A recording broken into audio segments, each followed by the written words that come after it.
नमस्ते साथियों, झुंझुनू पाठशाला में आपका स्वागत है। देखिए, फोर्थ ग्रेड के लिए हम हिंदी के मॉडल पेपर तैयार कर रहे हैं। हर क्लास में मैं आपको 20 क्वेश्चन करवाता हिंदी के, और आपके फोर्थ ग्रेड में इतने ही प्रश्न आने वाले हैं। तो आप ये समझिए कि इसी प्रकार से आपका प्रश्न पत्र आने वाला है। ठीक है, तो चलिए, जो हमारे पास पहला प्रश्न है वो संधि का है। तो आप बाकी जो क्लासें हैं आप प्ले लिस्ट में जाके देख सकते हो, आपको सभी क्लासें मिल जाएगी। उर्मिलेस का संधि विच्छेद है, जो उर्मिलेस शब्द है उसका संधि विच्छेद क्या होता है? तो उर्मिलेस का अर्थ क्या होता है? अगर पर्यायवाची में आ गया तो किसका पर्यायवाची है? ये लक्ष्मण जी का है, तो भगवान लक्ष्मण का है। ये बना किससे है? ये बना है उर्मिला और इस से। लक्ष्मण किसके इस है, किसके पति है, किसके स्वामी है? तो उर्मिला, उर्मिला के, है ना। तो उर्मिला वाले ऑप्शन देखें तो उर्मिला इसमें है, उर्मिल है, तो ये ऑप्शन कट जाएगा, ये भी कट जाएगा। अरे उर्मिला इसमें है, दोनों में है। अब एस नहीं होगा तो ये ऑप्शन कट जाएगा। अब बचा इस, हमारे पास एक ही ऑप्शन बचा है, तो ये क्या हो जाएगा? हमारे पास फर्स्ट ऑप्शन सही हो जाएगा, उर्मिला का इस। मतलब यहाँ पे है आ और इधर है ई। ये किस संधि का नियम हो गया? गुण संधि का नियम। तो बदलेगा किसमें? ए में बदलेगा, है ना। तो ए की मात्रा दिखिए तो इससे हम पता लगा सकते हैं कि इसमें गुण संधि है, गुण स्वर संधि है। ठीक है, तो यहाँ हम देखें कि जो उर्मिला शब्द बना है वो किससे बना है? उर्मी, किससे बना है? उर्मी से, है ना, और ला से। अगर उर्मी शब्द आए तो उसमें बड़ा ऊ होगा, और उर्मिला आए तो उसमें क्या होगा? छोटा ऊ होगा। जैसे ला प्रत्यय लगेगा वो क्या हो जाएगा? छोटा हो जाएगा।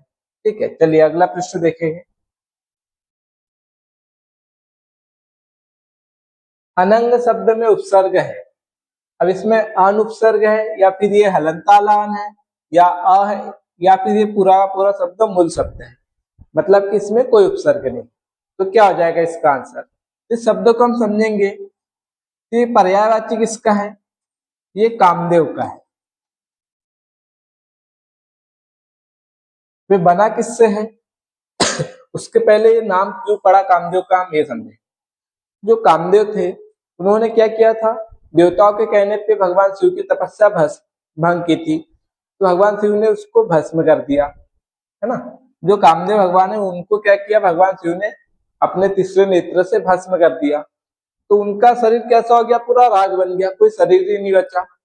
तो जो कामदेव की पत्नी थी रति, उन्होंने क्या कहा भगवान शिव से? कि कार्य तो देवताओं के कहने पे किया, इसमें मेरे पति कोई गलती नहीं है। तो फिर भगवान शिव ने क्या किया? उसको जीवित तो किया, लेकिन उसका शरीर नहीं बना पाए। तो जीवित कहाँ रहता है कामदेव? मन में रहता है। इसलिए जो मनुष्य जीवन है उसमें मन में कामना उत्पन्न होती है ना। तो जो मन में कामना उत्पन्न होती है तो क्या है? काम है। काम मतलब कामदेव है। तो यहाँ पे अनंग बना किससे है? अन मतलब नहीं, और अंग, जिसका अंग नहीं है। तो कामदेव का अंग नहीं है, इसलिए इसको क्या कहते हैं? अनंग कहते हैं। तो कामदेव का ये पर्यायवाची हो गया, है ना। रति उसकी पत्नी का नाम है, तो रति पति अगर आ जाए तो किसका हो जाएगा? वो भी हो जाएगा, कामदेव का हो जाएगा। ठीक है, तो इसमें कौन सा उपसर्ग है? तो अनुपसर्ग है, ये हलंत वाला।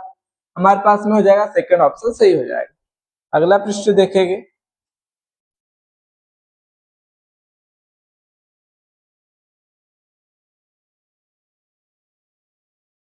पर्वत के ऊपर की समतल भूमि के लिए सार्थक शब्द क्या हो?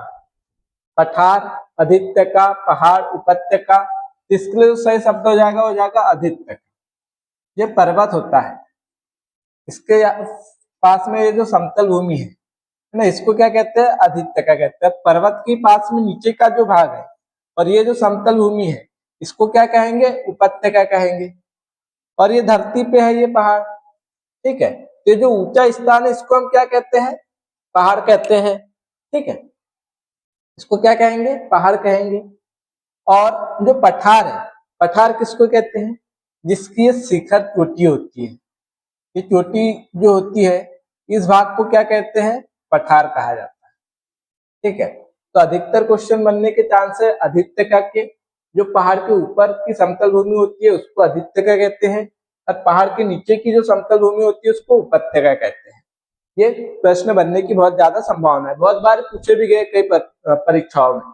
ठीक है, तो ये आपको याद रखना है। अर्पित का विलोम बताइए क्या हो जाएगा? अर्पित का विलोम क्या बन जाएगा? समर्पित का क्या हो जाएगा? असमर्पित हो जाएगा।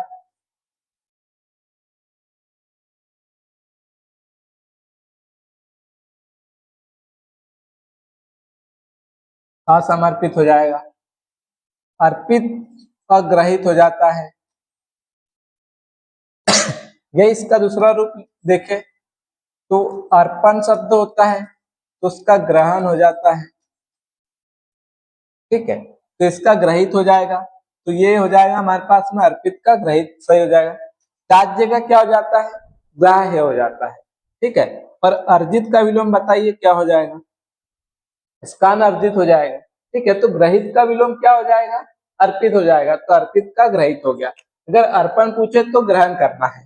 ठीक है, चलिए। अलंकेश का पर्यायवाची है। अलंकेश का क्या पर्यायवाची हो जाएगा? और लंकेश। अब लंकेश तो आपको पता है किसको कहते हैं? रावण को कहते हैं। अलंकेश लग गया मतलब जो लंकेश नहीं है, मतलब जो लंका का राजा नहीं है। तो पहले कौन था लंका का राजा? कुबेर भगवान थे। ठीक है, कुबेर थे पहले लंका के राजा, लेकिन फिर उसके बाद में क्या हुआ? दशानंद हुए ना, रावण ने उनसे लंका ले ली। तो पहले ये लंकेश कहलाते थे, फिर बाद में लंकेश नहीं कहलाने लगे इसलिए अलंकेश हो गए। तो अलंकेश किसका हो जाएगा? कुबेर का हो जाएगा। दशानंद किसका हो जाएगा? रावण का हो जाएगा। कल्प वृक्ष किसका हो जाता है? ये देव वृक्ष कहलाता है, देवताओं का वृक्ष होता है एक।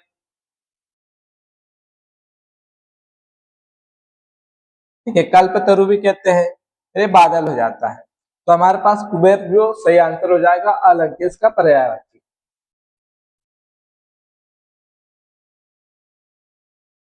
कहना शब्द है, जो कहना शब्द है वो तत्सम है, तद्भव है, अर्ध तत्सम या फिर अर्ध तद्भव, क्या हो जाएगा? तो देखिए, तत्सम शब्द होता है, अर्ध तत्सम होता है।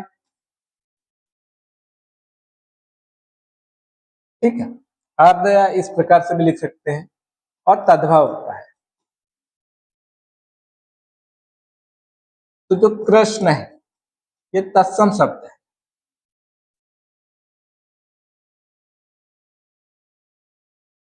ठीक है,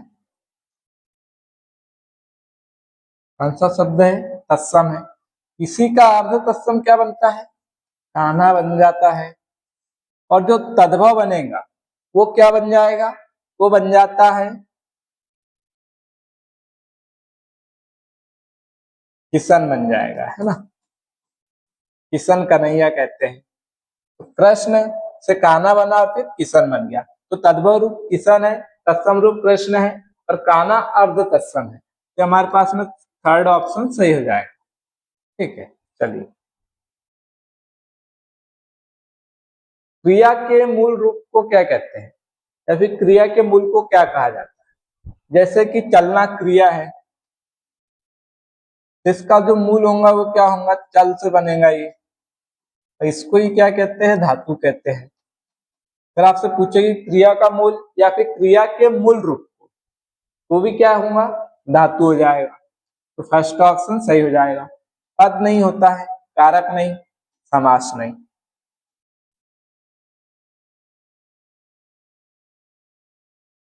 वह बहुत अच्छा लड़का है में वह सर्वनाम है। तो वह सर्वनाम है, सर्वनाम का कौन सा प्रकार बता रहा है? क्या निश्चित वाचक है, या निश्चयवाचक है, या संबंधवाचक है, या फिर निजवाचक है? तो ये कौन सा प्रकार हो जाएगा? तो वह बहुत अच्छा लड़का है। वह मतलब हम किसी की ओर संकेत कर रहे हैं, किसी को एक निर्देशित कर दे रहे हैं, एक पक्का व्यक्ति है कि वह, है ना। तो वह क्या करता है? निश्चय को दर्शाता है। तो निश्चयवाचक सर्वनाम।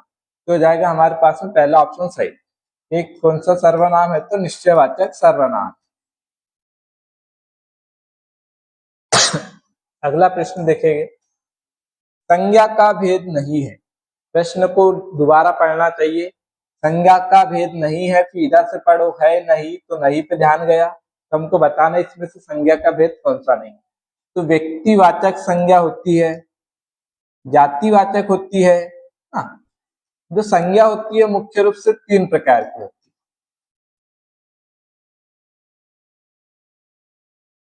व्यक्तिवाचक,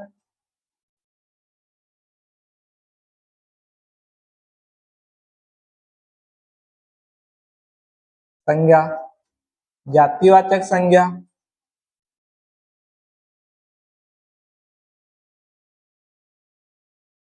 और भाववाचक संज्ञा।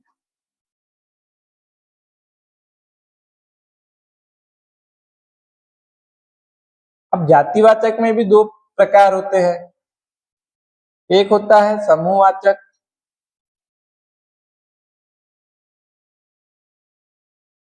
और एक हो जाती है द्रव्यवाचक।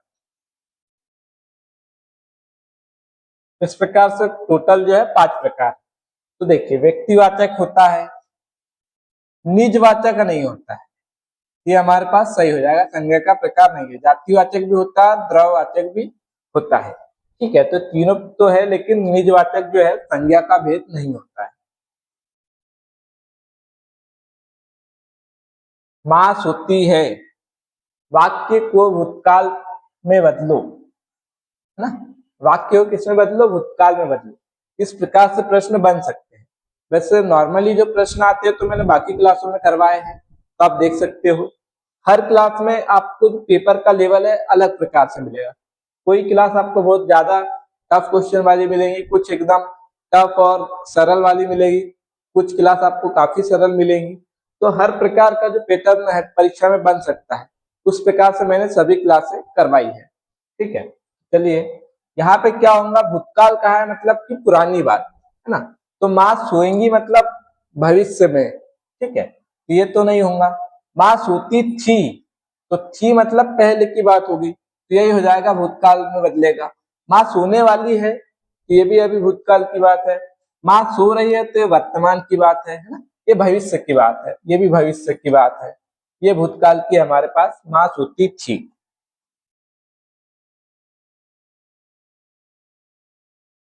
जिन शब्दों की उत्पत्ति का पता नहीं चलता उन्हें क्या कहते हैं।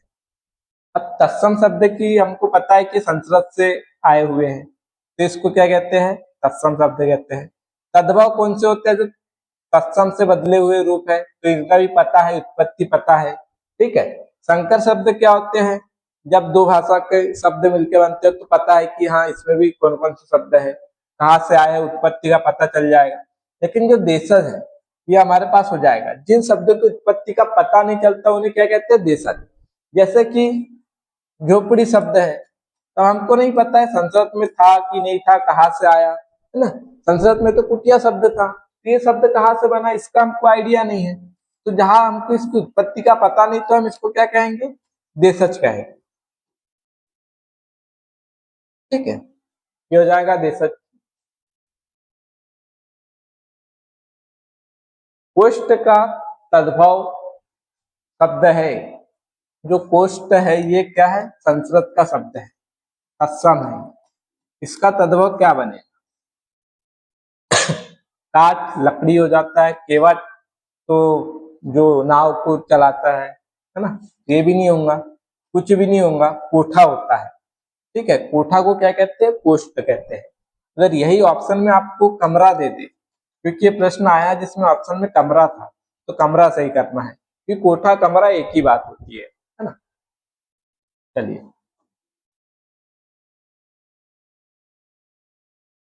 ईट से ईट बजाना मुहावरे का अर्थ है। ईट से ईट बजाना मुहावरे का अर्थ है, आप खुद ईट उठाना, उसको बजा के देखना क्या, दोनों कैसे हो जाएंगी, नष्ट हो जाएगी, टूट जाएगी, बेकार हो जाएगी। तो ये होती है जो कि वीर गति पाना नहीं होगा, है ना, नियम के विरुद्ध कार्य करना नहीं होगा, घर तोड़ देना भी नहीं होगा, नष्ट कर देना हो जाएगा, ठीक है। क्या कि भारत ने तो पाकिस्तान की ईट से ईट बजा दी, मतलब उसको नष्ट कर दिया, पूरी तरह बर्बाद कर दिया। ये हो जाएगा हमारे पास में सही अर्थ। मेंढकी को जुकाम होना का अर्थ है। अब देखिए जुकाम का जो साधारण हम मानते हैं कि क्या कारण होता है, तो बरसात, गीले हो जाना, है ना, ठंडे पानी में गीले हो जाना, बरसात में गीले हो जाना, तो जुकाम हो जाता है। तो मेंढक क्या होती है, वो तो पूरे टाइम कहाँ रहती है, पानी में रहती है ना, पानी के अंदर ही रहती है मेंढक। और हम कहे कि मेंढकी को जुकाम, तो जो पानी में पहले से रहते हैं उसको पानी से किस चीज की एलर्जी, उसको तो कोई एलर्जी नहीं, उसको कोई जुकाम नहीं होता है। ठीक है, तो ये क्या हो रहा है कि आप जिस चीज के योग्य नहीं हो और आप जबरदस्ती उसके योग्य बनने की कोशिश करोगे, तो वही बात हो गई कि मेंढक मेंढकी को जुकाम होना, मतलब मेंढकी, उसको पता है कि उसको जुकाम नहीं हो सकता पानी से, फिर भी वो कह रही कि मेरे को पानी से जुकाम होगा, मैं पानी में नहीं जा रही। तो ये होता है कि नोटंकी करना है ना, बिना जान पहचान के लेन देन नहीं होगा, बिना योग्यता के योग्य होने का नखरा। ठीक है, तो यही हो जाएगा हमारे पास सेकंड ऑप्शन सही। भयंकर बरसात होना नहीं होगा, भयंकर सर्दी होना भी नहीं होगा। आपके पास योग्यता है नहीं और आप जबरदस्ती में कह रहे हो कि मुझे तो ये पद चाहिए ही चाहिए, ठीक है, तो वो होता है मेंढकी को भी जुकाम है। अधिसूचना का अंग्रेजी शब्द है, अधिसूचना का अंग्रेजी शब्द क्या हो जाएगा, स्टेटमेंट नहीं होगा, वेरिफिकेशन नहीं होगा, नोटिफिकेशन हो जाएगा, थर्ड ऑप्शन सही। जो नोटिफिकेशन आता है मोबाइल पे, है ना, वो क्या होता है, आपका अधिसूचना होती है, आपको सूचना दी जाती है। अगर से आप चैनल को सब्सक्राइब कर लोगे तो आपके पास भी क्या आ जाएगा, नोटिफिकेशन आ जाएगा क्लास का। ठीक है, तो वही है अधिसूचना मतलब नोटिफिकेशन। कार्यालय पत्र में सबसे ऊपर लिखा जाता है। अब कार्यालय पत्र में सबसे ऊपर क्या लिखा जाता है, क्या पत्र क्रमांक लिखेंगे कि हाँ ये पत्र क्रमांक 1 है, अब बाकी चीजें लिखेंगे। जो कार्यालय होता है, कार्यालय पत्र किस कार्यालय को भेज रहा है उसका नाम पता होना चाहिए सबसे ऊपर। तो प्रस्तुति को संबोधन नहीं होगा, दिनांक नहीं होगा, पत्र क्रमांक नहीं होगा, क्या होगा, कार्यालय का नाम और पता। ये ऑप्शन देख लीजिए, बहुत लोग पत्र क्रमांक लगाएंगे, कुछ दिनांक भी लगा सकते हैं, है ना, और प्रस्तुति को संबोधन भी लगा सकते हैं कि सेवा में प्रियवर, मतलब इस प्रकार से, है ना, महोदय वगैरह। तो ये काफी डिफिकल्ट हो सकता है, तो उतना कठिन तो नहीं है, लेकिन क्या हो जाता है, जटिल बन जाता है क्वेश्चन के जो ऑप्शन है उसके अनुसार, तो इसके आने के ज्यादा चांस है। इसलिए आपको ये याद करना है कि कार्यालय में सबसे ऊपर जो लिखा जाता है वो क्या होता है, कार्यालय का नाम और पता होता है। ठीक है, अगर आप मेरी 1-1 घंटे वाली क्लास देखोगे, प्ले लिस्ट में मिल जाएगी, तो उसमें आपको कम से कम किसी में 70 है, किसी में 80 क्वेश्चन है, 50 क्वेश्चन है। तो याली क्लासों में आपको पत्र वाले क्वेश्चन 5-6 क्वेश्चन मिल जाएंगे। ठीक है, किसी में आपको ज्यादा मिल जाएगी, और बाकी हर क्लास में तो आपको एक क्वेश्चन आपको मिलेगा ही। तो आप बाकी सब क्लास से देख लीजिए, और इनको क्या है कि याद करना होता है, तो कॉपी में एक तरफ पूरे कार्यालय पत्र वाले जो क्वेश्चन है उसको लिख लीजिए, तो आपको याद हो जाएगी। चलिए, विदेशी शब्द है। अब विदेशी शब्द बताइए। लोटा कौन सा शब्द है, देशज है। असर जो है वो क्या है, विदेशी है। ये हमारे पास सही हो जाएगा। तुलुक भी क्या है, देशज है। ढोर भी क्या है, देशज है। तो लोटा हो गया, ढोर हो गया, तुलुक हो गया, झोपड़ी हो गई,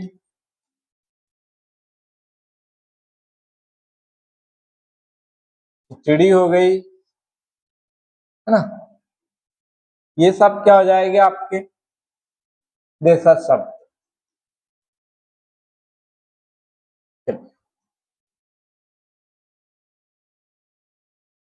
शुद्ध शब्द है। अब बताइए शुद्ध शब्द क्या हो जाए।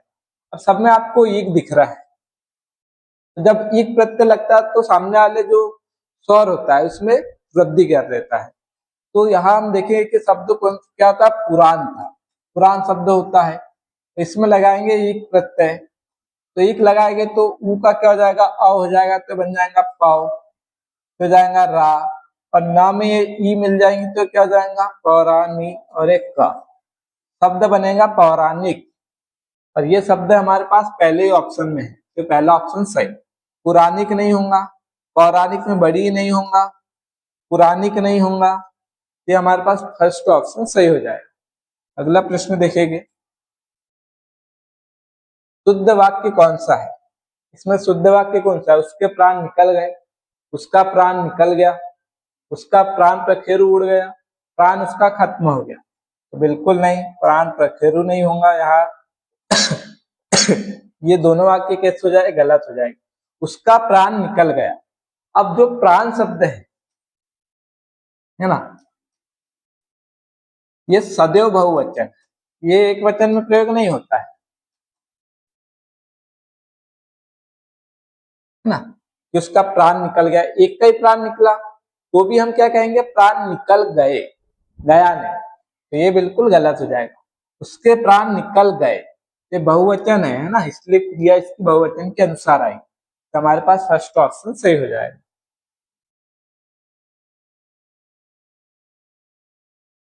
चलिए, किस शब्द में प्रत्यय नहीं है? अब किसमें प्रत्यय नहीं है ये बताना आपको। ठंडा, ठंड शब्द होता है, इसमें आ प्रत्यय लगने से क्या बन जाता है? ठंडा बन जाता है। भिखारी, भीख शब्द होता है और आरी प्रत्यय लगने से क्या बन जाता है? भिखारी। और आरी प्रत्यय जैसे लगता है जो बड़ी है वो छोटी में बदल जाती है। सुना, सुन शब्द होता है, इसमें आ प्रत्यय लगने से बन गया सुना, ई प्रत्यय लगाओगे तो सुनी, है ना, वो प्रत्यय लगाओगे तो सुनो। और जो अहिर है, अहिर शब्द मूल शब्द है। कैसा शब्द है ये? मूल शब्द है, इसमें कोई प्रत्यय नहीं। हो जाएगा हमारे पास में फोर्थ ऑप्शन सही। इस शब्द में प्रत्यय नहीं है तो अहिर में कोई प्रत्यय नहीं है। चलिए, ये हमारा 20वां प्रश्न था। एकदम इसी प्रकार से आपका प्रश्न पत्र आने वाला है, तो बाकी क्लासे भी आप देख लीजिए तो आपको अंदाज हो जाएगा कि किस प्रकार के प्रश्न आने वाले हैं। धन्यवाद।